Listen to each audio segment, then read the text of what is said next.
be strong.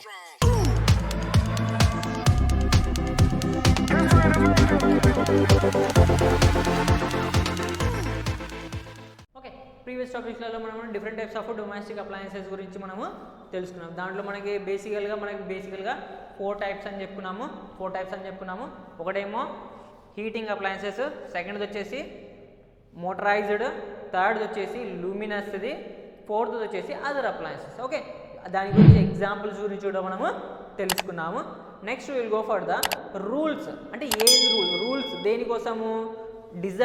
అంటే nothing but డిజెంబ్లింగ్కి, రిపేరింగ్కి, అసెంబ్లింగ్కి, nothing but విప్పడానికి, దాంట్లో repair చేయడం, ఏదన్నా ఒక మోటార్ కానీ ఏదన్నా మెషిన్ కానీ అది విప్పడానికి, దాంట్లో రిపేర్ చేయడానికి, దాంతోపాటు మళ్ళీ దాన్ని మనము అసెంబ్లింగ్ చేయడానికి, అంటే మొత్తం మళ్ళీ ఫిక్స్ చేయడానికి కావాల్సిన పద్ధతులు ఏందనేది మనము తెలుసుకుందాం దీంట్లో. ఓకే, నథింగ్ బట్ అంటే ఏదన్నా మెటీరియల్ తీసుకున్నప్పుడు ఏదన్నా చెడిపోయిందంటే అది బయట నుంచి ఎలా అనలైజ్ చేయాలి, ఎలా గుర్తుపట్టాలి, అంటే ఆ మెటీరియల్ ఎలా విప్పాలి, ఆ మెటీరియల్కి ఎక్కడెక్కడ ఏ కనెక్షన్స్ ఉండాలి, ఆ కనెక్షన్స్ ఎలా చూసుకోవాలి, ఓకే ఆ కనెక్షన్స్ ఎలా ఉండాలి, దాంట్లో ఉండాల్సిన మెటీరియల్ ఏదన్నా చెడిపోయిందా లేదా అనేది కూడా మనము చూసుకుందాం. ఓకే, ఎలా అనేది అంటే నథింగ్ బట్ డిజెంబ్లింగ్ అంటే నథింగ్ బట్ విప్పడం, మొత్తం మిషన్ని విప్పడం అన్నట్టు. Okay, same time repairing nothing but మనం ఏంది, ఎక్కడైతే లోపల ఏమైనా పోయి ఉంటుందో, ఏదైనా కాలిపోవడమో లేకపోతే ఎక్కడైనా షార్ట్ సర్క్యూట్ అవ్వడమో జరగడం, దాన్ని రిపేరింగ్ దానికి తెలుసుకోవడానికి. నెక్స్ట్ వచ్చేసి మనకి ఏంది అసెంబ్లింగ్ నథింగ్ బట్ ఆల్రెడీ విప్పేసి రిపేర్ చేసిన దాన్ని మనము మళ్ళీ ఫిక్స్ చేయడము, ఆల్రెడీ విప్పేసి రిపేర్ చేసిన దాన్ని మనం ఏం చేయడము ఫిక్స్ చేయడాన్ని అసెంబ్లింగ్ అని చెప్పేసి చెప్తున్నాం. అంటే డిఫరెంట్ పార్ట్స్ తీసుకొని ఒకటే దానిలాగా మనము తయారు చేయడాన్ని అసెంబ్లింగ్ అని చెప్పేసి చెప్పుకోవచ్చు. Okay, next first rules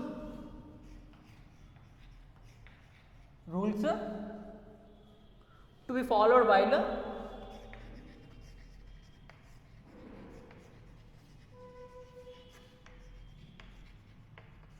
while disassembling, repairing and assembling. Okay,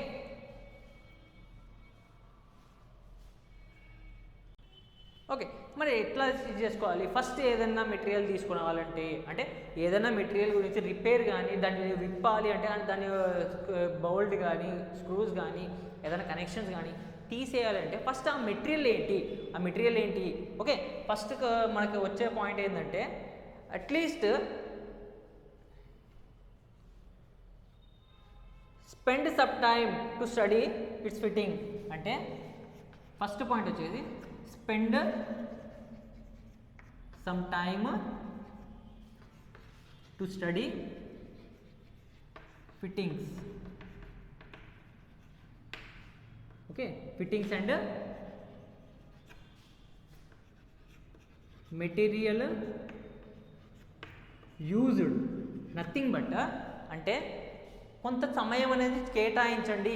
ఏదైతే మనం మెటీరియల్ రిపేర్ చేయాలి అనుకుంటామో దాని గురించి తెలుసుకోండి. దాంట్లో ఉండే మెటీరియల్ ఏంటిదో కూడా మనము తెలుసుకోవాలి. ఫస్ట్ పాయింట్ అని బేసిక్ పాయింట్ అన్నట్టు. అంటే ఏదైనా ఫ్యాన్ రిపేర్ చేయాలంటే కూడా మనం ఏంది, దాంట్లో ఏమేమి ఉన్నాయి, ఎలా విప్పాలి అనేది కూడా మనం, అంటే దాని కన్స్ట్రక్షన్ ఎలా ఉంది ఒకసారి చూసుకోవాలన్నట్టు. అంటే నథింగ్ బట్ ఏదైనా సపోజ్ ఫ్యాన్ తీసుకుంటే ఎలక్ట్రిక్ ఫ్యాన్ మనం ఇళ్ళలో యూజ్ చేసే ఫ్యాన్ తీసుకుంటే డైరెక్ట్ తీసేసి ఇప్పేసామన్నట్టు కాకుండా మామూలుగా ఏంటంటే కొంత స్టడీస్ దాని ఫిట్టింగ్స్ ఎలా ఉన్నాయి అవన్నీ కూడా మనము ఒకసారి చూసుకోవాలి. ఓకే, నెక్స్ట్ వచ్చేసి before dismantling and appliances first try to learn the cause of failure from outside. Before డిస్మాంటిలింగ్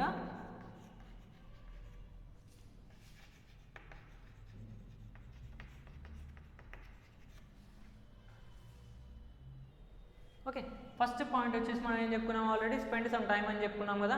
second point వచ్చేసి మనకి ఏంది, before dismantling first try to learn the cause of failure. అంటే డిస్మాంటిలింగ్ చేసేటప్పుడు అంటే విప్పే కంటే ముందే మనకి ఏంది కాజ్ అనేది మనము కనుక్కోవడానికి, బయట నుంచే మనం కనుక్కోవడానికి ట్రై చేయాలి. నథింగ్ బట్ ఎక్కడ లోపల వైండింగ్, సపోజ్ ఎగ్జాంపుల్గా ఫ్యాన్ ఆగిపోయిందంటే లేదా ఫ్యాన్ స్లోగా తిరుగుతుందంటే మనకి ఏముంటుంది, దాన్ని విప్పకుండానే మనం మ్యాక్సిమం అనలైజ్ చేసే అనలైజ్ చేయాలి. అంటే ఎందుకు తిరుగుతుంది ఇలా, ఒకవేళ ఏమైనా లోపల పోయి ఉంటుందా లేదా అనేది కూడా మనము ఒకసారి ఆలోచన చేయాలి. ఓకే, నెక్స్ట్ వచ్చేసి no part of conducting material should come in contact with the other circuit materials. అంటే ఒక కాంటాక్ట్ అంటే విప్పినప్పుడు మనం మళ్ళీ చేసుకోవాలి కదా, మళ్ళీ అసెంబ్లింగ్ చేసుకునేటప్పుడు ఒక పార్ట్కి ఇంకో పార్ట్కి మళ్ళీ కనెక్షన్ అనేది సరిగ్గానే ఇవ్వాలి. నథింగ్ బట్ ఒక పార్ట్ ఇంకోటి షార్ట్ సర్క్యూట్ కాకుండా చూసుకోవాలి. అంటే ఒక మెటీరియల్ ఒకదానికే కనెక్ట్ అయి ఉండాలి, దాని నుంచి మళ్ళీ ఇంకో దానికి కనెక్షన్ అంటే నథింగ్ బట్ దానికి ఇంటర్లింకింగ్ లేకుండా, అంటే దానికి కనెక్షన్ లేకుండా చూసుకోవాలి. సంబంధం లేని దానికి కనెక్షన్ అనేది ఉండకుండా చూసుకోవాలి. లేకపోతే మనకి ఏమయ్యే ఛాన్సెస్ ఉంటాయి, షార్ట్ సర్క్యూట్ అయ్యే ఛాన్సెస్ ఉంటాయి. సో అది మెయిన్ ఇంపార్టెంట్. ఒక పార్ట్ అంటే సర్క్యూట్లో ఉండే ఒక మెటీరియల్ ఇంకో మెటీరియల్కి మళ్ళీ మనకు డైరెక్ట్గా టచ్ కాకుండా ఉండాలి. ఏ మెటీరియల్కి అయితే అది డిజైన్ చేస్తామో, ఏ మెటీరియల్కి అయితే మనము అది కనెక్ట్ చేసి పెడతామో ఆ మెటీరియల్కి మాత్రమే కనెక్షన్ అయ్యి ఉండాలి.